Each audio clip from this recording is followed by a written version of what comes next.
So I saw a man in clinic today. He showed up with swollen legs and easy fatigability. If he do small, he go tire. If he walks from here to very close, short distance, you get tired, you know. But then he also had erectile dysfunction. According to him, he saw his second wife today and married her today. I don't know what that means, but that's what he told me. And that he has not had sex since 2017. And that he gets the intention to have sex, but he does not come down. That's how he described it. He does not come down. So he has not had erections since 2017, 18, 19, 20, 21, 22, 23, 24. For the past 8 years, he has not had erections, not had sex. And he's married. He has a wife. He has children with another woman. But the one he married recently, he has not had sex with her. You know? What created all of this? And I told him, he said they gave him sildenafil citrate, Viagra that you know. They gave him and he took it, they didn't do anything for him. But to make him have headaches, make him have palpitations. And I told him, I said, do you feel numbness in your legs sometimes? He said, yes. And I'm teaching you now, so you listen, see where that thing came from, and see how to avoid this. Because if it's happened to you, you should have the same problem he has. If I touch you, and you can feel me touching you. I touch his hand. I said, can you feel my hand? He said, yes. I said, the reason is because the reason you can feel my hand is nerves. They're like wires that connect to the skin from under the skin. All of them send to the brain. So when you close your eyes and I touch you, you can say, yes, somebody touched my left hand. If I use something sharp and poke you, you can tell it's not hand. This is either a pin or biology. It's the nerve communication with the brain that is letting you do that. Diabetes. I've taught us before. Think about a room and outside. In diabetes, there is sugar, but it's outside in the blood. Where sugar is needed is inside the body, which is the cell. The cell. In diabetes, sugar is outside, and the cell is looking for the sugar, it can't get it. So the cell will send a message to the brain. I tell him, please now give us food now. You'll be eating more food. Polyphagia, that's what they call it. Then when you eat more food, all the food you ate will go and stay outside. It's not coming in. The door is closed. That door is called insulin. It's closed. And then your arm, I taught us before. I said if you put a drop of water on the table and take a cube of sugar to the drop of water, it will soak the water. Sugar absorbs water. That's what will happen. Because all the sugar is outside in the blood, all the water in the cell will follow it. So in diabetes, you are starving at the level of the cell, even though you're eating. And you're dehydrated at the level of the cell, even though you're drinking. So you're always drinking water, always urinating, but your body is not seeing the water you're drinking. Your body is not seeing the food you're eating. That's what diabetes is. So at the cellular level, it will make the cell starve and dehydrate till it becomes sick. It is cell sickness that creates that type of problem where I touch you again. The man told me, he said his legs, he feels numbness in his legs. That when he's working with slides, what you call the pants, that the train will fall off on the road that he will not know. I'm getting goosebumps. I'm talking about this. When he told me that thing, that he wears slides and walking on the road, and the slide had fallen off 30 minutes ago. You have to now start looking for a shoe, and he wouldn't notice that the shoes left his leg. And that's what sets diabetics up for the ulcers they have. Because you get a small injury, and you will not know. But that's conversation for another day. So what has happened is your nerves that let you feel, the cells of the nerve, they have been hungry, starved, dehydrated, sick, now dead. And nerve cell death is irreversible. So you can no longer feel. But guess what? The connection between intention and erection is also nervous system. So he said the thought to have sex comes to his heart, but it does not descend. I said, I like that illustration. But that's literally what it is. When I catch the thought to have sex, to get engaged sexually, the next thing that happens is blood rushes to my penis and then it is erect. But that whole coordination is done through the autonomic nervous system. Now, when my nerve cells are dead, when my nerve cells are dead, I will get the thoughts, but I will not get the action.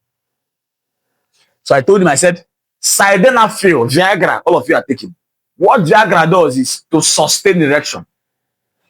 So when you have an erection, certain enzymatic reactions happen and end the erection. Viagra blocks the reaction. So the erection never ends. So there are people who have erection and they even have injuries. Because they think the penis has supposed to come down.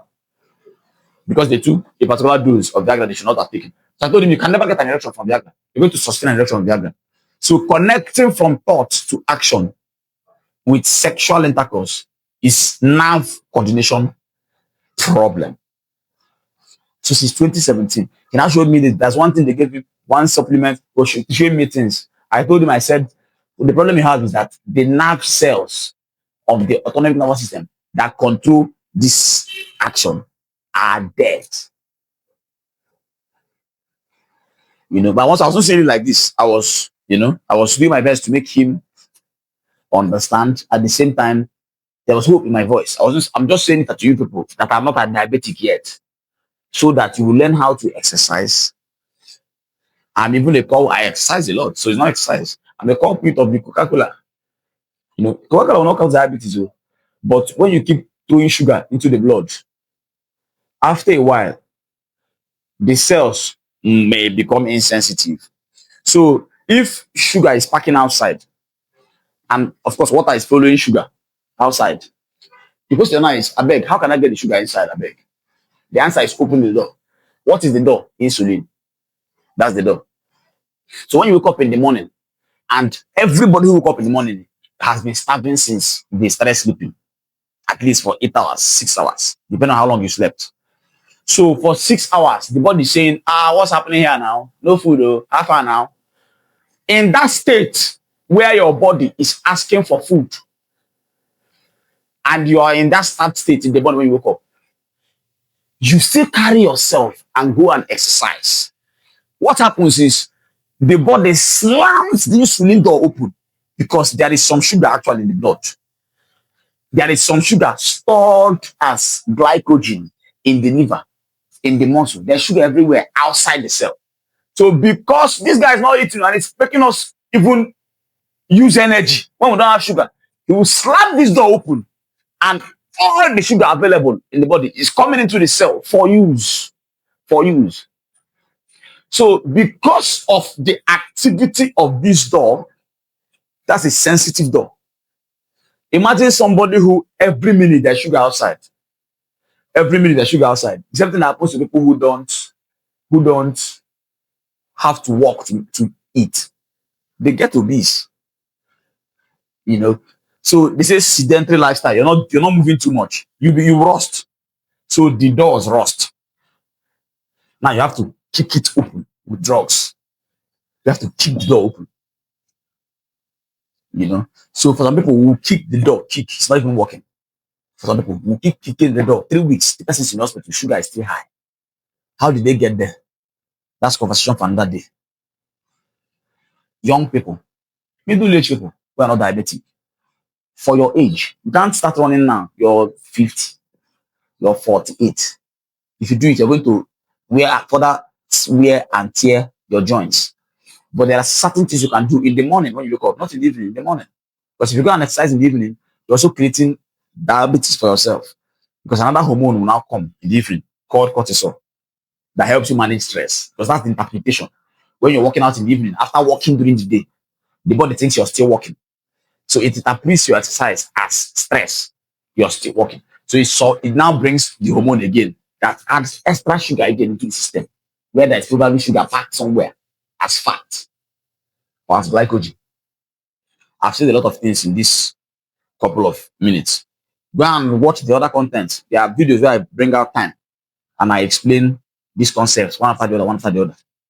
But I try to repeat so that people who come This is the first time you're seeing me. You get a lot of information. But you don't, I know you don't have attention span to go and be looking at other videos.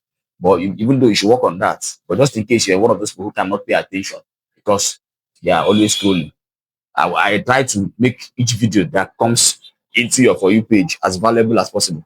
But that's why that man can no longer have sex. And he has not had sex since 2017. He has not had an election. And he has a wife. He said he married the woman the day he met the woman. The same man has swollen legs. This somebody is 40, 54, 53, swollen legs. And then when he walks a short distance, he gets tired. What created that problem? I explained to him. I told him, I said the heart has two functions: pump blood out, suck blood back. Pump blood out, suck blood back. And the thing he's doing is, this is how he's doing it. He squeezes close and removes all the blood inside it, sends it two pipes out. And then he uses these other pipes, these ones you can see, the veins. Look at my hand. I don't know how close the camera is. You can see my veins. He uses these pipes to return blood back to himself. But then he sends blood out through arteries. Those ones are inside. They are not very visible. But you can feel them when you touch because they have pressure in them. So you can feel the pressure. You can feel them in certain place areas in the body, but you can't see them. They are hidden inside. They are protected inside. Because if you cut an artery, the person can bleed to death because there's pressure inside that place. But these veins, what is inside here is suction force. This is sucking. That's what's inside this vein. So if you cut it open, it's already sucking. It does not, there's no pressure in it per se. Where there's pressure is in the artery. That's why it's hidden inside. You know, so the veins take blood back to the heart. The arteries bring blood out of the heart. So it's go out, come back, go out, come back. And all that activity is coordinated by the heart doing squeeze, open, squeeze, open. When he squeezes, he removes blood completely out. When he opens, he sucks blood back. When he squeezes, if your heart fails because 5 liters that is supposed to be inside, which is blood, is now 20 liters because of high pressure. The heart is squeezing with a lot of effort and it will give you no sign. 1 out of 100, 2 out of 100 people have signs. Headache, the rest, no sign.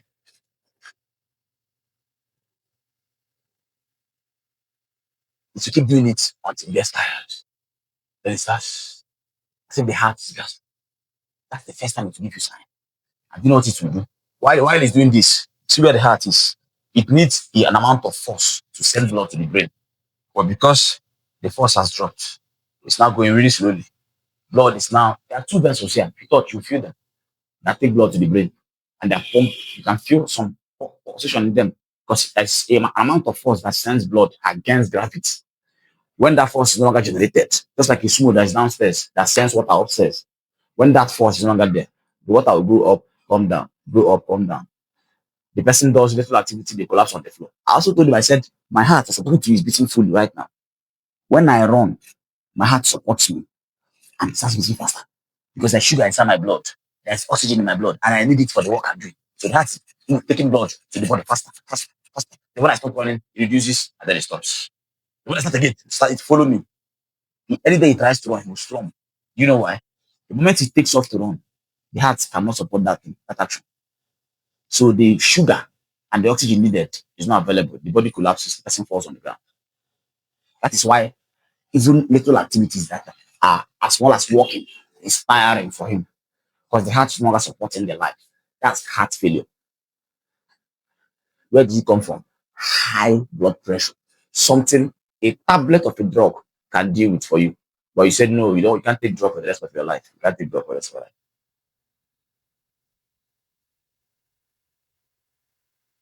Because you don't have attention, you can't watch a video to the end. I'll probably stop it at this point. But it's so much more value what I'm doing this evening. But solution. And after I stated problem, what's the solution? Work out in the morning when you're fasted, in your fasted state, exercise. When you exercise, when you've not eaten, you force the body to hustle for sugar in the body. So all those ones that were saved as glycogen, as fat, will be broken down and brought into the cell. And by so doing, this door is working. But when you're so lazy and then you're eating so much, you make this door insensitive and rusted to where we now need to kick it on the next time they drop. And then where we kick, there's no. Apart from that, when you work out, blood pressure and the mathematics of blood pressure, your heart rate is multiplied by another factor, that decides what the blood pressure is. And heart rate is the speed the heart's pumping with. If your heart pumps fast, your BP goes up. If your heart pumps slow, your BP comes down. So when you're running, when you're on the treadmill, in that window, you're doing that exercise, 30 minutes, your BP is actually up, higher than normal. But when you stop, heart rate is supposed to be from 60 to 100. Sometimes, when you stop walking, and you've done it for a long time, sometimes your heart rate is even lower than 60. Sometimes in athletes, footballers, they have what looks like lower than normal heart rates. Is am I correct? 80 to 100 heart rates, normal heart rates. You know. So with exercise, you train your heart rate to be slightly lower than normal in the resting state. By so doing, BP is normal because it's mathematically heart rate times times heart rate times stroke volume times peripheral resistance equals blood pressure. So any of these that come down, blood pressure will come down. Stroke volume is the amount of blood pumped out of the heart in one. You cannot control that one so much. We try to control it with the drugs we give. We will bring out water from you. You need a lot. Try to reduce the volume of water in the blood. That's with drug. Peripheral resistance, you can't control it too much. It's the size of the arteries. That's what peripheral resistance is. So your arteries are wider, pressure is lesser. The arteries are tiny, and you're pushing 5 liters through it. To be going through it with more force. Even that one is drugs. But when you exercise, it is your heart rate to control. So if you exercise at that level, you do it every day, you're like an athlete. Your heart rate will be slightly below what is supposed to be normal. What it does is it permanently keeps your BP normal for almost the rest of your life. So you've avoided diabetes, you avoided hypertension. And these are two things that you are already designed to have if you're like by genetics. You're genetically predisposed to have these things somewhere along the line. So the earlier you start working out, the earlier you start doing these things, the further away you push these things till you can't.